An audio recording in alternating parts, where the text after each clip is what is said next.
Hello, folks. This is Lark Abel with Deb Steddom, and this is Conversations on Consciousness. Hi, everyone. We're so glad you're here to join us today for this little talk. And what we'd like to focus on is how people are doing in isolation.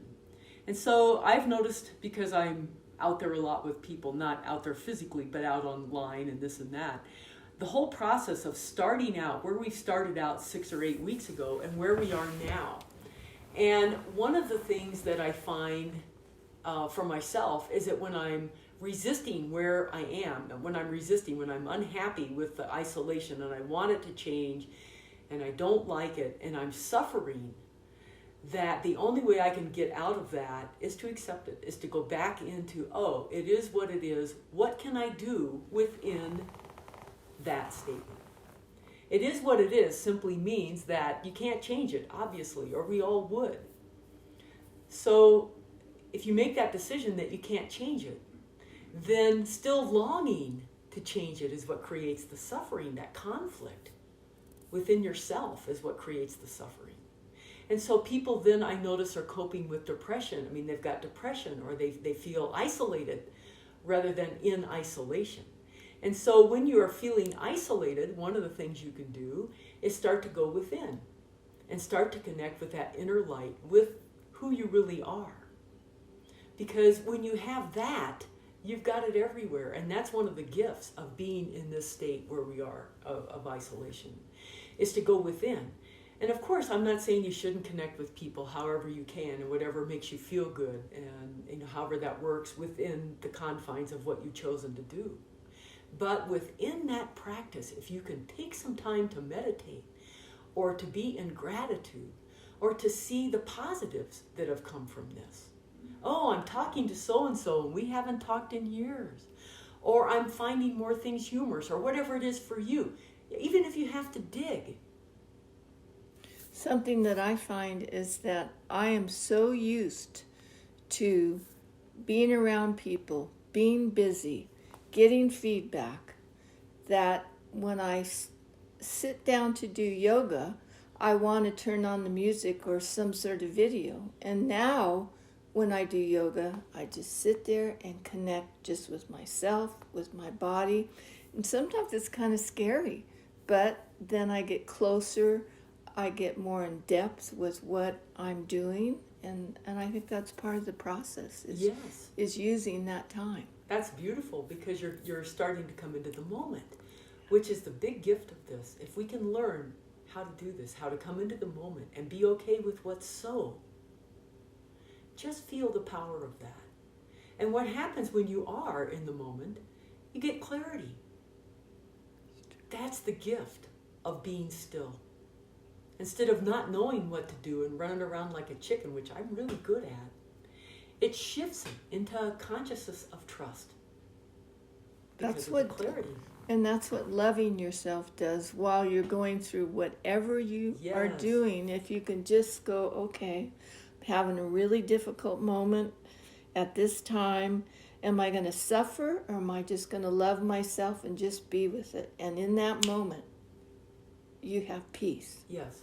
And even if you don't in that moment, say it transitions into anger or it transitions into fear, that's perfect too. Because when you're willing to be, and that's that self-love you were talking about, which is, I want to clarify for people that what we mean with self-love is self-acceptance. You don't have to approve of things you've done or of what's going on, but you have to accept it. And then the acceptance, again, the block moves because energy moves. That's its nature, is movement. And so we get to experience that. But let's get back to, I'm depressed, and you're saying, okay, well, be in the moment and then you'll feel good. That's not necessarily true, but what is embracing yourself the way you are. When you embrace yourself with that depression, again, not resisting what's in the moment. When you embrace yourself and accept yourself with the depression, it opens up and starts to give you the gift of why it was there. Every experience in your life is a gift. And when you stop resisting it and wanting to make it other than it is, that information has a chance to show up because you're not busy trying to make it something else. What about fear? Fear is a real button pusher. Yes, it is for all of us. And again, for me, if I walk out around people, I just feel it in waves, all this fear, because we're all one. And so sometimes fear is a valid response. If you are in a fight or flight situation, like the bear is chasing you, you are going to be afraid in the moment. But most of the time, the fear that we have is future. Because you get out there projecting what might happen. Sure, that's normal. That's what we've been taught to do.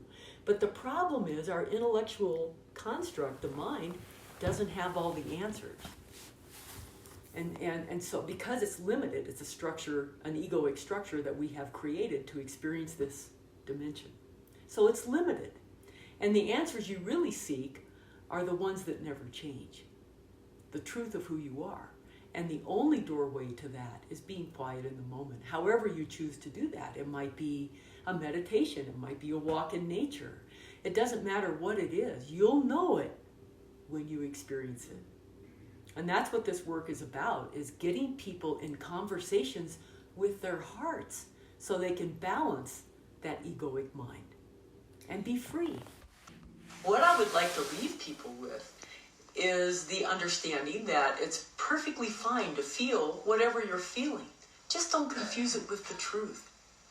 And the more that you can go within and allow yourself to have inner peace, and this isn't a state that bops you on the head like any other behavior, it's practice. So when you go in and you start to experience letting go, just even for a second, go back and do that a little longer next time until that becomes the habit. Instead of stress, worry, and fear, peace, self-acceptance, and trust are what are going to set you free in this. So join us next week for another Conversations on Consciousness. Thank you, Larkle. Thank you, Deb.